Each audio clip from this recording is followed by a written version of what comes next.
उमा आज सुबह से ही बड़ी तेजी से अपना काम निपटा रही थी। उसके पीछे की वजह भी काफी खास थी। उसको पूरे 3 साल बाद अपने मायके जाने का मौका जो मिला था। काम करते वक्त वह काफी रिलैक्स थी क्योंकि सासू माँ ने उससे कहा था कि कुछ दिनों तक दीपा जो कि उसकी ननंद थी नहीं आने वाली है। उसकी यह एक ननंद 100 के बराबर थी। उमा शादी करके जब घर आई थी तब दीपा को अपनी बहन की तरह प्यार करती थी क्योंकि उसे खुद की कोई बहन नहीं थी। लेकिन कुछ ही हफ्तों में ही उसे ये पता चल गया था उसकी ननंद किसी जेलर से कम नहीं है। हालांकि दीपा का ब्याह हो चुका था लेकिन उसे अपने ससुराल वालों की किसी भी प्रकार की चिंता नहीं थी।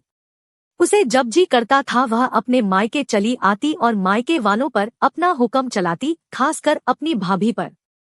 वही डिसाइड करती थी वहां पर क्या खाना पकेगा, कोई घूमने जाएगा कि नहीं, या जाएगा तो कहाँ जाएगा। दीपा ही थी जो हर बार उमा को किसी न किसी बहाने से अपने मायके जाने से रोक लेती थी। लेकिन आज का दिन कुछ अलग था क्योंकि माँ के कहने पर दीपा के पति ने उसके मायके जाने का इंतजाम कर दिया था। ट्रेन की भी टिकट बुक हो चुकी थी। सारा काम खत्म करने के बाद उमा अपने पति के साथ अपना सामान लेकर घर के बाहर निकले ही थे कि सामने से दीपा आती हुई दिखाई दी। दीपा जिसके मुंह पर बड़ी सी स्माइल और आंखों में चमक थी, वहीं दूसरी तरफ उमा की आंखों में उसको देखकर पानी आ गया था जो बस आंसू के रूप में छलकना बाकी था। भैया भाभी के पास आकर दीपा ने कहा, क्यों भैया, कहाँ चले अपनी पत्नी के साथ सैर सपाटा करने के लिए? अपनी बहन को भूल गए क्या? दीपक ने कहा, कहीं सैर सपाटा करने नहीं, तुम्हारी भाभी को मायके छोड़ने जा रहा हूँ। अच्छा, मैं आई और भाभी जाएगी? क्या आपकी पत्नी को मेरा आना पसंद नहीं है? दीपा ने भाई भाभी को टोंट मारते हुए कहा। मन में उदासी और आंखों में नमी लिए उमा पलटकर घर के अंदर जाने लगी क्योंकि उसने मान लिया था कि इस बार भी दीपा की वजह से उसके मायके जाना कैंसिल हो जाएगा। लेकिन तभी सामने से उसकी सांस आई और बोली, तुम दोनों अभी तक रेलवे स्टेशन नहीं गए क्या? गाड़ी के पीछे दौड़ते हुए जाओगे? दीपा बीच में टपकते हुए बोली, यह क्या कह रही हो माँ? मैं आई हूँ और आप भाभी को मायके भेज रही हो? क्या अब आपको मैं इतनी खटकने लगी हूँ? माँ ने दीपा को डांटते हुए कहा, तेरा क्या है बेटा, तेरे लिए ये मायका थोड़ी ही है। यह तो तेरे लिए एक प्रवास स्थल है जहाँ तू जब जी चाहे, जब अपने ससुराल में बोरियत महसूस करे आ जाती है। लेकिन वह बेचारी तो ऐसा नहीं करती, बल्कि वह तो जब जाना चाहिए तब भी अपने मायके नहीं जाती, इसलिए उसका अभी मायके जाना बहुत जरूरी है। मैं तेरे या मेरे या किसी और की वजह से उसका इस बार मायके जाना बिल्कुल रद्द नहीं होने दूंगी।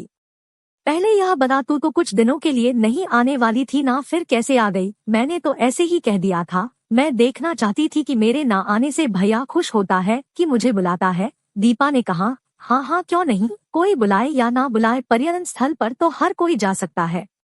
अब की बार मेरी बहू को उसके पर्यटन स्थल पर यानी कि उसके मायके जाने दे। बेचारी ने सिर्फ अपने भाई की शादी देखी है और अब तो उसके भाई को बच्चा भी हो गया है, उसका मुंह तक नहीं देखा उसने। उसे भी अपने हिस्से का सुख भोगने दे। माँ ने दीपा को फटकारते हुए और उमा की साइड लेते हुए कहा। अपनी सांस के मुंह से अपने लिए ऐसे शब्द सुनकर उमा की आंखें छलक गई। उसने अपनी सांस को गले से लगा लिया। सास ने कहा, बहुत हो गया प्यार, जल्दी जाओ वरना ट्रेन छूट जाएगी। अपनी माँ का बदला हुआ रूप देखकर दीपा बहुत हैरान थी। उसे यकीन नहीं हो रहा था कि यह वही माँ है जो उसका हर कहा मानती थी और हमेशा उसका पक्ष लेती थी, चाहे बहू सही हो या गलत। वही माँ अपने मन में अपनी उस दोस्त को धन्यवाद दे रही थी जो कुछ दिनों पहले उसके घर आई थी और कुछ दिन रही थी और जाते जाते उसकी आंखें खोल गई थी।